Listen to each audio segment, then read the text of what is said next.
Los sujetos contractuales. La Ley 80 de 1993 para regular a las partes intervinientes de la contratación estatal estableció la competencia para los sujetos estatales teniendo en cuenta que dentro de estas relaciones contractuales una parte siempre va a ser una entidad estatal, es decir, el Estado. Y por otro lado determinó la capacidad para los sujetos contratistas privados. La competencia.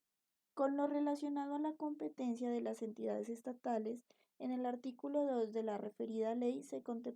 conceptualiza la definición de entidades, servidores y servidores públicos. Y a su vez se señala cuáles son las entidades públicas con personería jurídica y cuáles son los organismos del Estado autorizados para celebrar contratos. La Corte Constitucional, referente a la competencia de los sujetos estatales, en la sentencia C-374 del 94, menciona que la Ley 80 se limita a señalar en diferentes campos y materias qué entidades estatales tienen capacidad para contratar y cuál funcionario obra a nombre de tales entidades. Por ejemplo, para el caso de aquellas entidades u organismos estatales que no gozan de personería jurídica, ya que debemos mencionar y recordar que lo referido en el artículo 2 de la Ley 80 es algo enunciativo y no taxativo. Entonces, en este orden de ideas, para aquellas entidades que no gozan de esta personería jurídica o no son nombradas dentro de la ley, estas suscribirán los contratos a nombre de ya sea la nación, el departamento, el municipio o el distrito,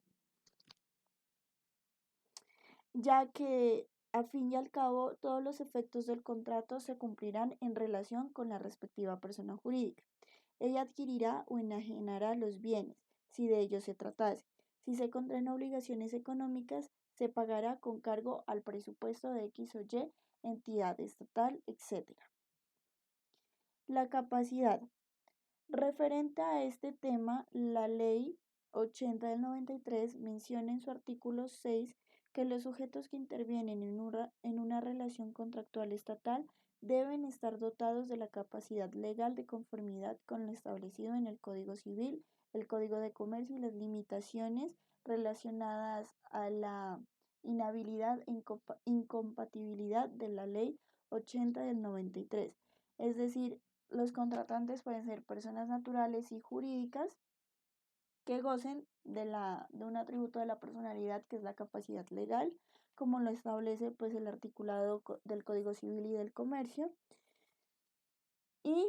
que estén exentas pues de alguna inhabilidad o incompatibilidad. De la misma manera, en el artículo 7 de la ley en mención se establece que ciertas entidades también podrán contratar con el Estado, tales como los cabildos indígenas, los consejos comunitarios de las comunidades negras, las formas o expresiones organizativas, organizaciones de base de comunidades negras, afrocolombianas, raizales y palenqueras, organizaciones de segundo nivel, consorcios, uniones temporales, asociaciones de autoridades tradicionales indígenas. En todo caso, no podrán contratar con el Estado a las personas incapaces o las que estén incursas en causales de inhabilidad o de incompatibilidad, como lo mencioné anteriormente. La jurisprudencia al respecto ha mencionado que la competencia y la capacidad de los sujetos públicos y privados para celebrar contratos es una materia propia y de obligada regulación dentro de un estatuto de contratación estatal, porque tales materias atañen a las calidades o atributos específicos que deben tener dichos sujetos, con el fin de que puedan ser titulares y hacer efectivos de los derechos y obligaciones que emanan de la relación contractual. El campo de aplicación de la Ley 80 del 93. Para regular el ejercicio de la contratación estatal, la Constitución Política de 1991 estableció en su artículo 150, numeral 25, inciso segundo, la competencia en cabeza del legislador para expedir un estatuto de contratación estatal, que hasta la fecha no ha sido posible expedir el mismo estatuto, ya que hay muchos regímenes especiales que controlan distintas materias sobre la contratación estatal. Sin embargo, un primer acercamiento a la intención de crear este estatuto de contratación fue la expedición de la Ley 80 del 93, por medio de la cual se buscó regular los procedimientos que existían para el desarrollo de la celebración de este tipo de actos. Los regímenes de excepción. Ahora bien, los regímenes de excepción de contratación hacen parte del actual régimen de la administración pública, ya que la misma ley hace en varias ocasiones una excepción a sí misma,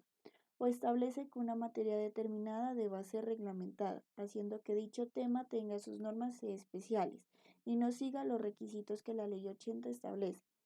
llevando así casi a decir que dicha norma se ha convertido en un régimen excepcional, pues ya, pues ya son muchas las materias que tienen regulaciones especiales y que se rigen por sus propias normas.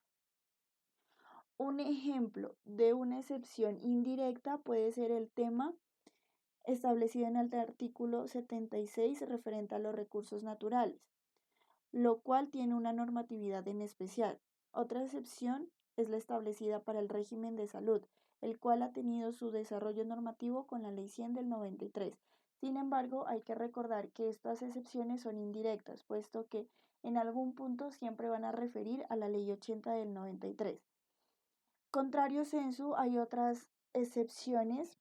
que son totalmente directas y que no van a tener en cuenta los requisitos establecidos en la Ley 80 bajo ningún motivo. Y un ejemplo de ello son los contratos con organismos internacionales establecidos en el artículo 13 de la Ley 80, los contratos de las entidades financieras de carácter estatal establecidas en el artículo 32, inciso 5, parágrafo 1, y el caso del Banco de la República, el cual por orden constitucional tiene su propio régimen. Tanto en la Ley 80 del 93 como en la Ley 1150 del 2007 se establecen varios regímenes de excepciones y estos son los que he nombrado como ejemplo durante esta exposición. Esto sería todo por el momento. Muchas gracias por